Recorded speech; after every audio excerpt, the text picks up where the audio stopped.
নমস্কাৰ বন্ধুসকল, আজি মোৰ টপিকটো হ'ল মোৰ ফাৰ্মৰ ফাৰ্ম বুলি ক'ব নোৱাৰি, সৰু সুৰা কেইটামান আছে, 50-60টামান পুহি আছোঁ মই মুৰ্গী। লোকেল মুৰ্গী আছে কেইটামান আৰু কয়লাৰ কেইটামান আছে। তাকে মই মোৰ পানীৰ চাংখনৰ ওপৰত মই বনাইছোঁ, পানীৰ ওপৰত আছে। এই ঘৰটোত মই কি ব্যৱহাৰ কৰি আছোঁ এইটো তলত ত্ৰিপাল এখন দিছোঁ আৰু দিয়া আছে অলপ তুঁহগুৰি দিয়া আছিলে, সেই তুঁহগুৰিটো মাছেও খাব পাৰে, ফলা তুঁহগুৰিটো নহয়, একদম সৰুটো দিছোঁ মই, যাতে সিহঁতিও খুন্দা যিটো খুন্দু চাউলটো ওলায় তুঁহগুৰিৰ পৰা, সেইটো কুকুৰাবিলাকে খায় আৰু মাছেও খাই ভাল পায়। সেইটো মই কেনেকৈ ব্যৱহাৰ কৰি আছোঁ আপোনালোককো অলপমান দেখুৱাম বুলি চেষ্টা কৰিছোঁ। চাওক আপোনালোক, মই এনেকৈ তুঁহগুৰিবিলাক এনেকৈ দি থৈছোঁ। এনেকৈ আজি হৈ গ'ল মোৰ 10 দিন হৈ গ'ল সিহঁতৰ এইটো তুঁহগুৰিটো দিয়া, অলপমান চাফ কৰি আছিলোঁ, সেইকাৰণে আপোনালোককো অলপমান দেখুৱাওঁ বুলি মই ভিডিঅ'টো বনালোঁ। এইটো এনেকৈ এতিয়া মই চাফ কৰিম। এইটো যিবিলাক হাগিছিলে সিহঁতে, এইবিলাক গুটো সিহঁতৰ, সেইটো মই এতিয়া বস্তাত ভৰাই পিনে আনি মই মাছৰ কাৰণে থৈ দিছোঁ। এইটো মই পুখুৰীত দিম, দেখুৱাম আপোনালোককো মাছে কেনেকৈ খায় নে নাখায়। মই সেইটো এতিয়া মই এইটো এনেকৈ ভৰাই আছোঁ ইয়াতে বস্তাতে।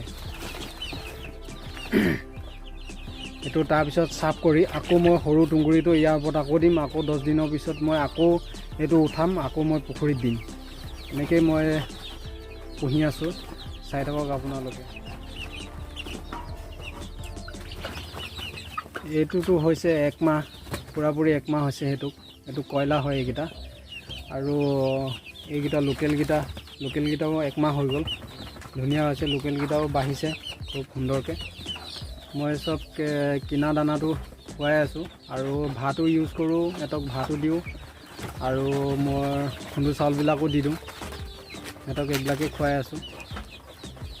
আৰু ভেকচিন বৰ্তমান 2টাই দিছোঁ সিহঁতক, ফাৰ্ষ্ট আৰু ছেকেণ্ডটো, থাৰ্ডটো নিদিলোঁ।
পূৰা ক্লিন নহ'ল আৰু প্ৰায় মোটামুটি হ'ল, আৰু ইয়াৰ ওপৰতে ঢালি দিলে চব ঠিক হৈ যাব।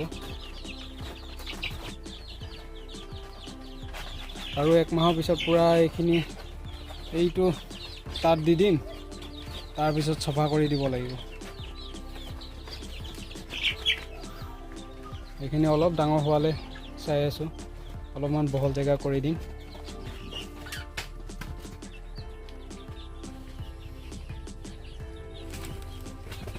পেলাইছিলোঁ 7-8 কেজিমান তুঁহগুৰি, এতিয়া ওলালে প্ৰায় 20 কেজিমান ওলালে। গুৱে চুৱে এইবিলাকো আছে, চাব আপোনালোকে কেনেকৈ খাব মাছে।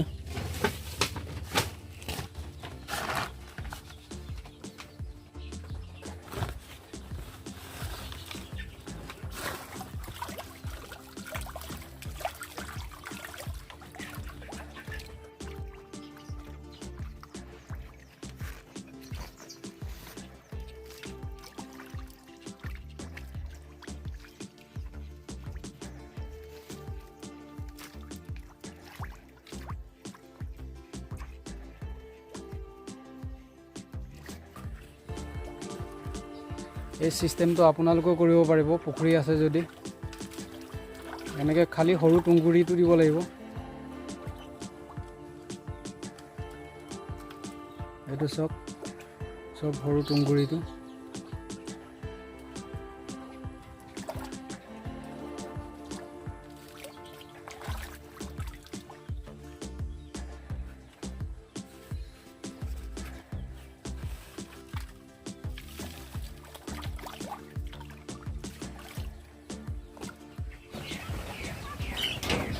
সৰু তুঁহটো দিলে কি সুবিধা হয় চাওক আপোনালোকে, তাত থকা চাউলৰ গুড়াবিলাক সিহঁতি ধুনীয়াকৈ খুচৰি খুচৰি খাই পেলায়। তাৰপিছত ইয়াৰ যিটো 10 দিনৰ পিছত আকৌ মাছক দিলে মাছেও খাব পাৰে এইটো। কিন্তু ফলা তুঁহগুৰিটো পুখুৰীত দিলে বহুত উপকাৰো হয়। পানীটো লেতেৰা হয়, সেইটো কাৰণে মই সৰুটোকে তুঁহটো ব্যৱহাৰ কৰিছোঁ। খুব সুন্দৰকৈ সিহঁতি খাই আছে, পিছলৈ মাছেও খাব ধুনীয়াকৈ। আৰু অলপ ইয়াতে দিবলৈ বাকী আছে, এইডোখৰতে দিম এতিয়া।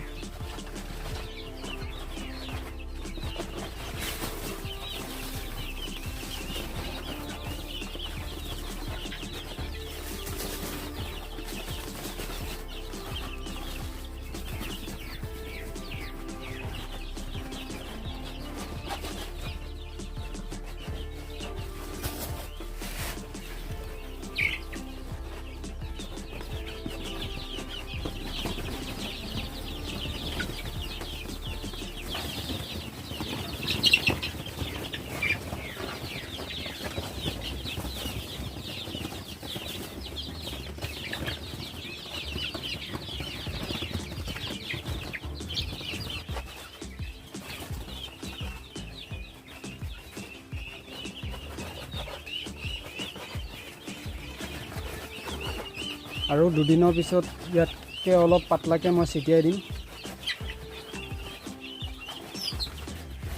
তাৰপিছত 10 দিন মই ৰাখোঁ ইয়াতে তুঁহগুৰিটো। 10 দিনৰ পিছত মই উঠাই দিওঁ, গোন্ধাব নিদিওঁ, লেতেৰাও হ'ব নিদিওঁ।